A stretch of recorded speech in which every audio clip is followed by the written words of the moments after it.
Setelah mendapatkan kedaulatan penuhnya, Amanullah Khan kini fokus untuk membangun Afghanistan.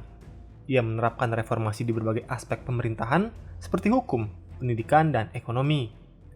9 April 1923, Afghanistan akhirnya memiliki konstitusi dan tak lama setelahnya, Amanullah Khan juga merubah Afghanistan, negara yang berbentuk keamiran, menjadi sebuah negara monarki.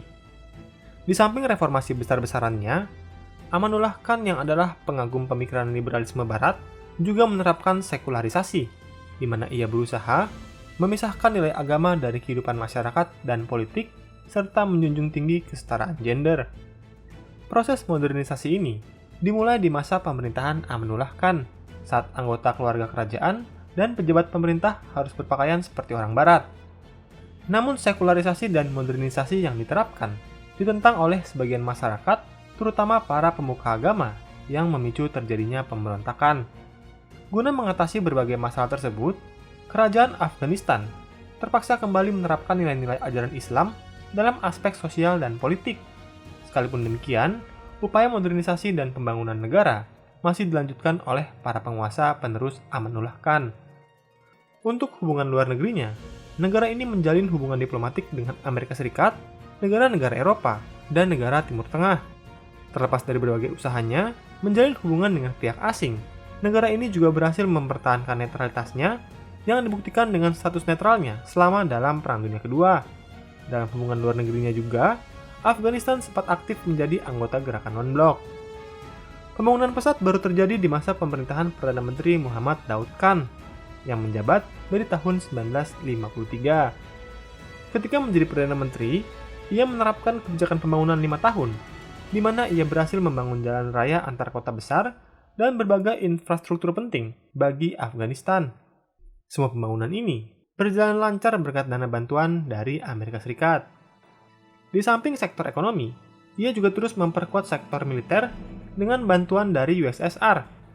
Di masa pemerintahannya, militer memainkan peran dominan, mempertahankan keutuhan negara, reformasi ekonomi, hingga reformasi sosial yang sedang diterapkan, semuanya di bawah tekanan militer. Daud Khan adalah pemimpin yang menjunjung tinggi nasionalisme dari etnis Pashtun di Afghanistan. Bahkan ia memiliki keinginan untuk menyatukan wilayah yang dihuni etnis Pashtun di bawah satu negara sendiri, yaitu Pashtunistan yang akhirnya gagal. Mengapa demikian?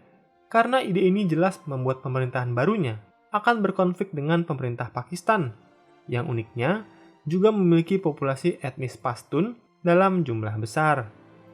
Opini publik yang tidak suka dengan pemerintahan autokratik dan krisis ekonomi akibat konflik dengan Pakistan membuat Raja Zahir Shah meminta Daud Khan mundur dari jabatannya.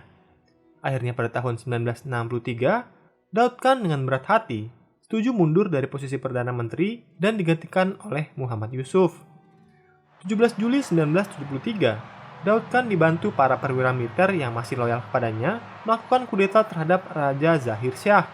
Kudeta ini terjadi karena Daud Khan tidak puas dengan pemerintahan Raja Zahir Shah dan keadaan ekonomi yang masih belum membaik.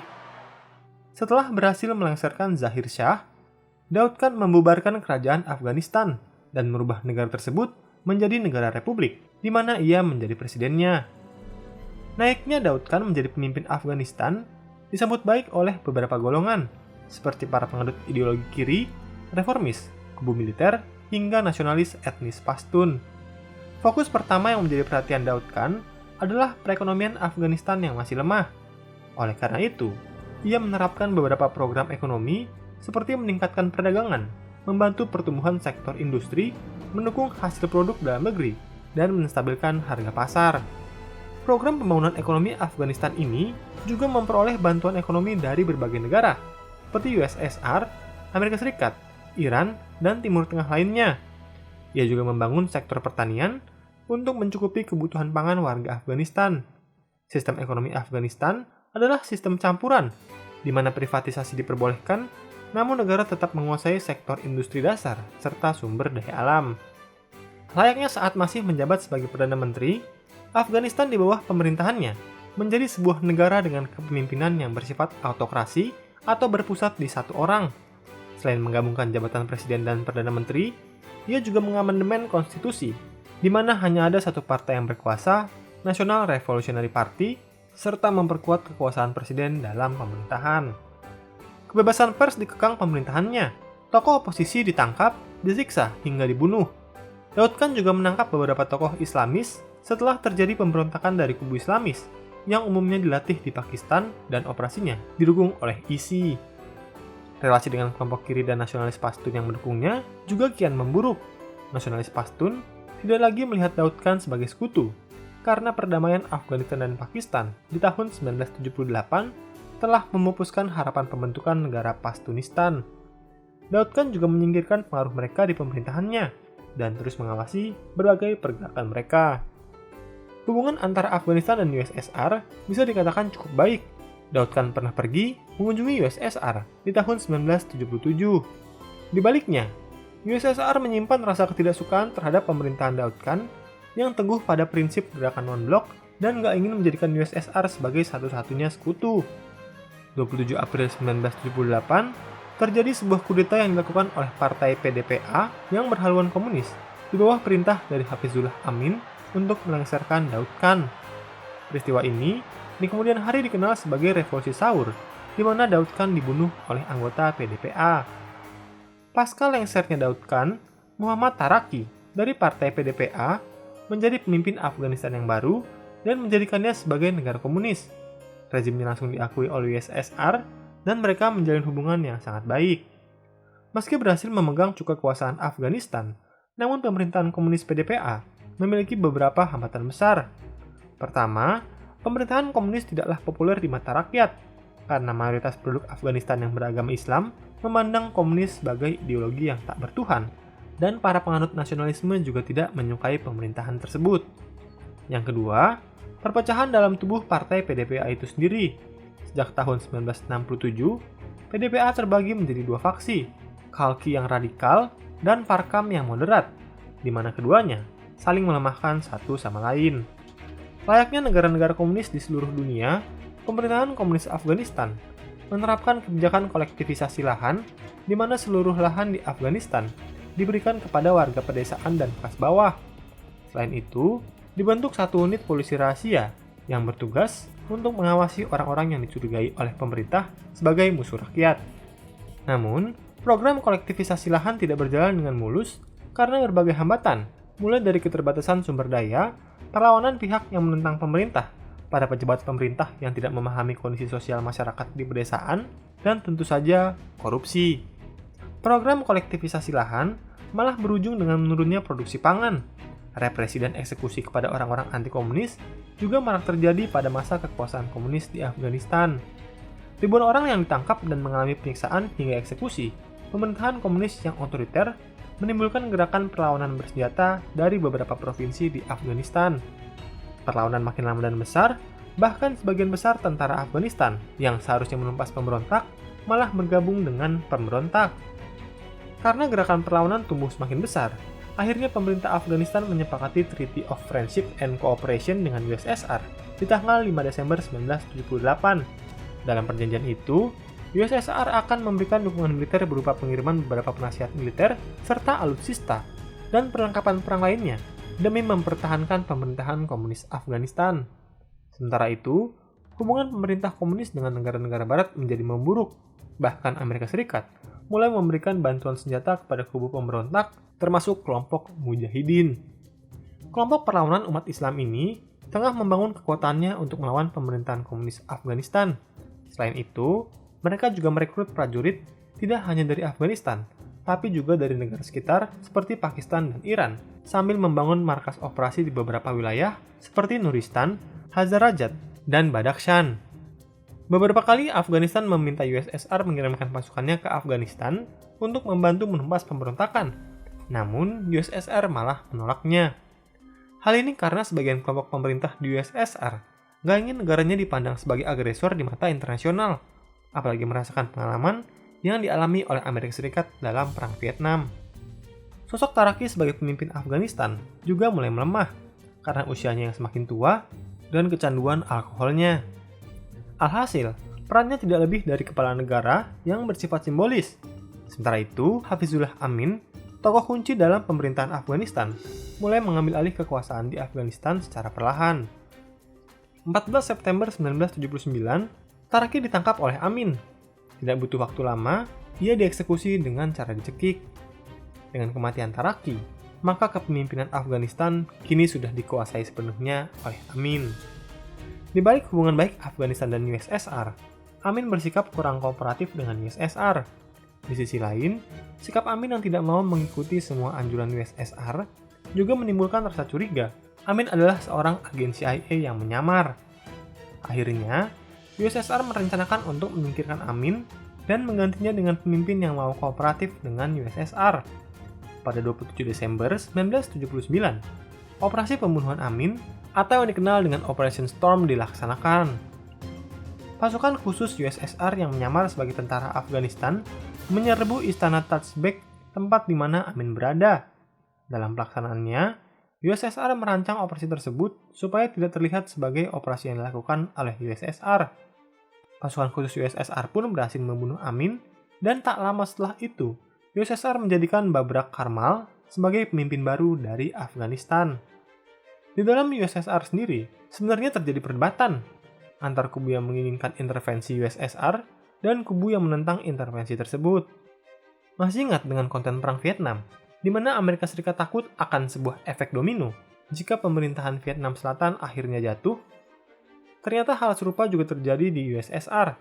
Pemerintahannya juga takut jika pemerintah Afghanistan dibiarkan jatuh, negara tersebut akan jatuh ke pengaruh Amerika Serikat. Akhirnya, setelah melalui proses negosiasi, USSR mengirim militernya ke Afghanistan melindungi pemerintahan komunis yang dipimpin oleh Babrak Karmal. 25 Desember 1979, 4 divisi pasukan USSR memasuki Afghanistan dan langsung bergerak menuju Kabul. Sementara itu prajurit penerjun payung mendarat di Herat, Kandahar, dan Jalalabad. 2 hari kemudian, sebanyak 50.000 prajurit USSR telah berada di Afghanistan, dan mereka semua tergabung dalam Fourth Army of the Soviet Union.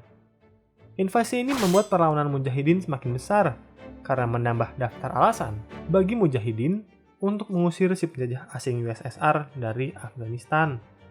Para prajurit Mujahidin juga percaya bahwa perang melawan komunis dan USSR adalah bentuk jihad untuk membela Tuhan dan agama mereka.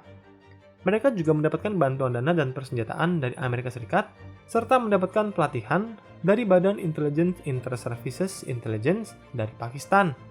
Di samping itu, ada juga bantuan berbentuk finansial bagi Mujahidin yang datang dari Arab Saudi dan negara-negara Muslim lainnya. Invasi USSR dikecam banyak negara, dari Amerika Serikat, Eropa Barat, dan negara-negara Muslim, bahkan RRC yang dulunya menjadi sekutu dari USSR. Akibatnya, hubungan USSR dengan Amerika Serikat yang sempat membaik bahkan kembali memanas. Amerika Serikat kemudian mengajak sekutunya untuk memboikot Olimpiade 1980 yang diadakan di kota Moskow. Awalnya keterlibatan USSR masih sebatas membantu para pasukan Afghanistan melawan Mujahidin dan lebih banyak menerapkan taktik defensif agar menghindari banyaknya korban jiwa serta membatasi kontak senjata dengan Mujahidin.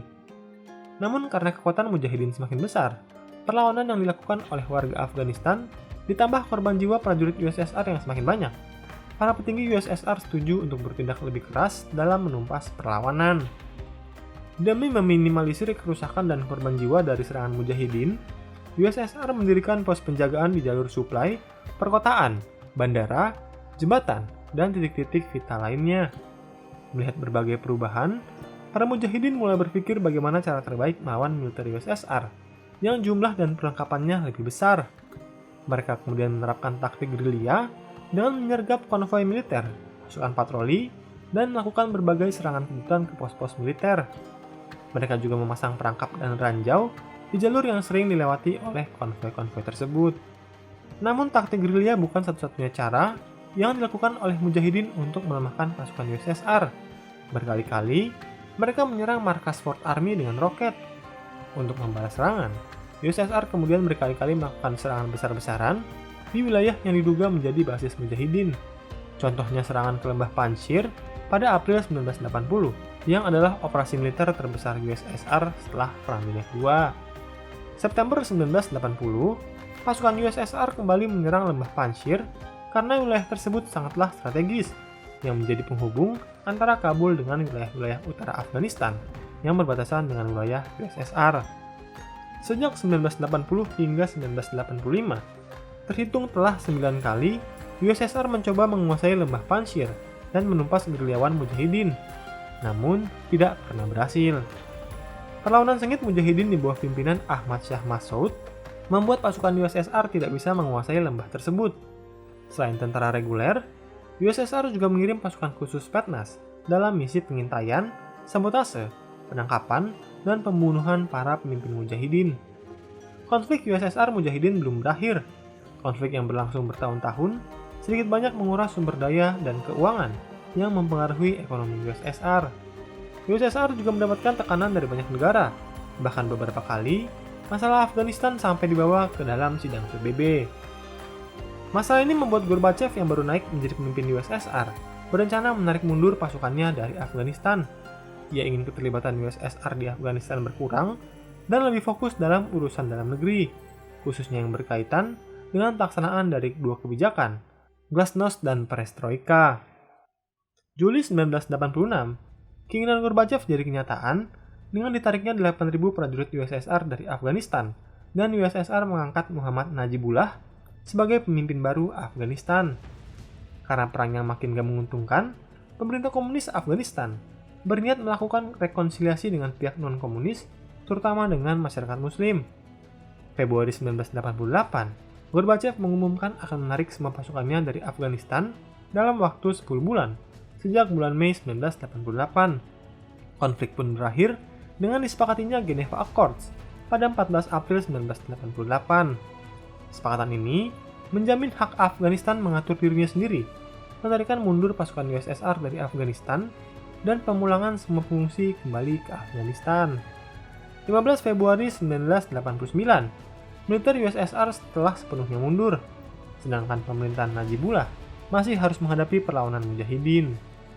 3 tahun kemudian, pemerintah komunis Afghanistan dibubarkan dan kelompok mujahidin mendirikan pemerintahan baru. Hengkangnya USSR dan runtuhnya komunisme di Afghanistan bukan berarti konflik di wilayah tersebut akhirnya berakhir. Tak lama setelah pemerintahan baru berdiri, Afghanistan kembali jatuh dalam perang sipil dan kali ini melibatkan aktor baru, yaitu kelompok bersenjata Islam garis keras. Terlebih setelah 9/11, Afghanistan kembali dimasuki oleh negara-negara asing seperti Amerika Serikat dan sekutu-sekutunya yang ingin menghancurkan keberadaan kelompok teroris yang bersarang di Afghanistan. Fase baru dalam perang Afghanistan kembali terjadi dalam kurun waktu 20 tahun. Nah, menurutmu, apakah pelajaran terpenting yang kamu dapatkan dari kisah sejarah Afghanistan? Adakah cara terbaik untuk menyelesaikan krisis atau masalah ini? Coba berikan pendapat kalian di kolom komentar. Hai, terima kasih sudah menonton dan belajar sejarah bersama Inspek History. Jangan ragu untuk berikan komentar, like, dan bagikan bila kamu merasa konten ini bermanfaat.